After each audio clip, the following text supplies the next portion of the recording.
Alright guys, this is the Nexar Pro. However, I want to talk about the Nexar Beam and my expectations. See, the Beam 2. The Nexar Beam and the Nexar Pro, not the Nexar 1 Pro, but the Nexar Pro, which is this camera right here, the dual camera. It uses basically the same chipset or whatever you want to call it, same audio quality as the Nexar Beam. I did a video on the Nexar Beam, you can watch that. So I'm curious what the Nexar Beam 2 is going to be. And these are the things I'm hoping they improve. One, I already know is LTE. They're going to have, it's 2K and it's LTE. Alright, cool. Those are basic kind of specs that you would see. Okay, this is the camera, this is the kind of video quality it's going to be. But here's what I'm interested in breaking down. Okay, it's 2K. That's regular. But what about streaming? Is it going to stream 2K? No. Probably, maybe if it's like the Nexar 1 Pro, it says 4K, but it streams, what was it, 1080p, I think you have the option to stream it, if I'm not mistaken, something to that effect. I forget exactly what it streams to your phone, but I'm hoping that they at least, at the very minimum, if it's 2K, I hope it streams to the phone at 1080p. So the videos I actually pull on my phone are 1080p quality. If they could somehow manage to have a stream where it streams to my phone and stays on my phone at 4K, that's awesome, but I doubt that'll happen. 2, the audio quality.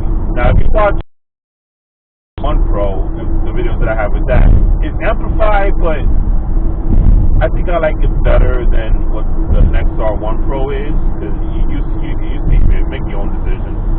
I hope they really improve on the, whatever you call it, mic they have. I hope they have a better audio. And then the video itself, even though like the Nexar 1 Pro says 4K, this one says, 1080p, whatever, the video quality doesn't seem like, the Nexar 1 Pro is a 4K dash cam, and it's just, to me, and in all honesty, I gotta be very honest, it's good quality, better than these cams, than the Nexar, regular Nexar Pro. But I don't believe it's as good as the vehicle, and I say that with confidence, guys. You see the difference. You can tell. However, the Nexar has its own concept, and which I love, and that's why I use it as a backup. It's a good camera. It streams to my phone. If I ever want to see something, that place went to, I just look at my phone, the video's there. And it's because it's at 720p, it doesn't take up a whole lot of memory. So, but even with that, I have enough memory spare where, for example, the Nexar 1 Pro, you have the option to put 720 or 1080p streaming. I opted to the 1080. And then they have an option where the 4K, I think that you use the 4K or the 1080p or something like that. Anyway, if I'm not, I could be wrong, guys, but with this one, I really hope they change the chipset, and hopefully use Starburst 2. I highly doubt it because they didn't advertise that. They said 4K, this and that, LTE streaming, but they didn't mention about Starburst 2. Hopefully it is. Because dude, we gotta keep up, man. We have to keep up. But I will tell you this, right? Nexar, when you compare it, it's probably gonna be a subscription model. So it looks like that's what they're gearing towards, moving towards subscription on with the dash cams. So let's compare, right? We have, I think, I probably wouldn't even mention it, but Nexbase. They have their own thing, but dude, I haven't even heard much about it. I don't know how well it's doing. Let's look at what I know. Nexar 1 Pro, the Outcam. And I'm going to be honest with you guys again. I want to love Nexar. I still have their products. I still stand by it. Even as a first cam. Because I like to make videos, I want to make sure that I give you guys good quality. So because of that, I choose the best of best. But I'm going to be honest with you.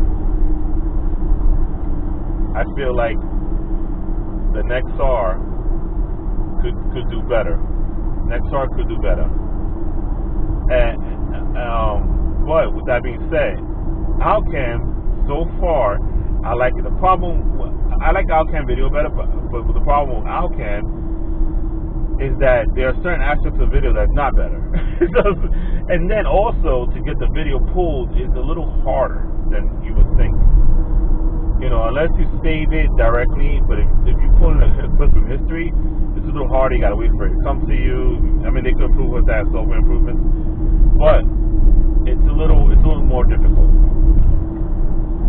However, when you say, you know, the words and it activates the save, then it's that in itself, the video is not bad. Nexar, I want to say, is more popular. Definitely got people more on Nexar, especially a lot of cab drivers. I've seen them on Nexar Pro. So they moving towards the subscription base, and they trying to get rid of their, you know, cameras that doesn't have it so they can make money, which I totally get, other than making money from the dash cam itself. At least make it so it's worth it. So I can say, you know what? Because it's not like you still have the option like Nexar 1. You don't have to. It doesn't have to be where you buy the subscription. You could still use the camera as is. But they might start charging for the cloud. So at some point you might pay for some kind of subscription, whether it's the live streaming one or just the regular basic one. However they decide to do it, guys, if they decide to go that route where you're paying for the basic one too, I would want it to be at least good quality. If they can fix the audio and actually even if it's 2K, true 2K and better audio, and if they could stream it at least in 1080p, I want to say that's a huge improvement. But you know me, I like to give you guys the best, so I'm going to purchase the Nexar Beam 2 when it's available. And I'm sure the Nexar Pro is going to come out with their version. I'm just going to keep going back and forth. And look, I don't mind spending the money, guys, because the money I earn, I reinvested. You know, so you know, not for nothing, guys. It's cool. And if they could reach out, if they reach out to me and say, hey, look, you want to test our products? I'll do that too, 100%, no problem. Because I like to do that. I want to give you guys the best of the best experience, honest reviews. And that's why I say what I say about them. You know, hey, look, they can feel a certain way, whichever company, but right now, you know, I like VFO for the quality and audio quality, besides video quality, but I like Nexar for its concept. The fact that you end your drive and the video's on the app, and I can pull it and I can save it to the phone from the app, it's nice. It's nice. And yes, the inside video, you know, you have to be near the dash cam, but if you have it streaming, you can pull the outside video and it's on your phone at all times. But there's a lot of improvements I've asked Nexar. For example, there's one where you double tap with your fingers instead of single double tap. If you double tap with 2 fingers, I requested, because they had this before apparently, according to their Facebook page, where the inside video saves, the inside camera video automatically saves. So you don't have to worry about pulling up, it saves automatically. And there was another feature, but I forgot, so I'll leave that alone. But yeah, Nexar Beam 2, I'm curious what the price is going to be for it, and I'm curious on how the video quality is going to be. Hopefully, it's better than the Nexar 1 Pro. Hopefully. And I think it has an inside view. I'm not 100% sure, but based on what I'm looking at, I think it does, but if it doesn't, honestly, I won't get it. I do want a dual purpose camera, and I'll wait till the next version of the Nexar 1 Pro or the Nexar Pro comes out and see how the inside camera will be for that. With that being said, I'm going to leave it off here. It's still unknown whether, other than the fact that it's 2K and it's streaming LTE. Thanks for watching. Like, subscribe, take care.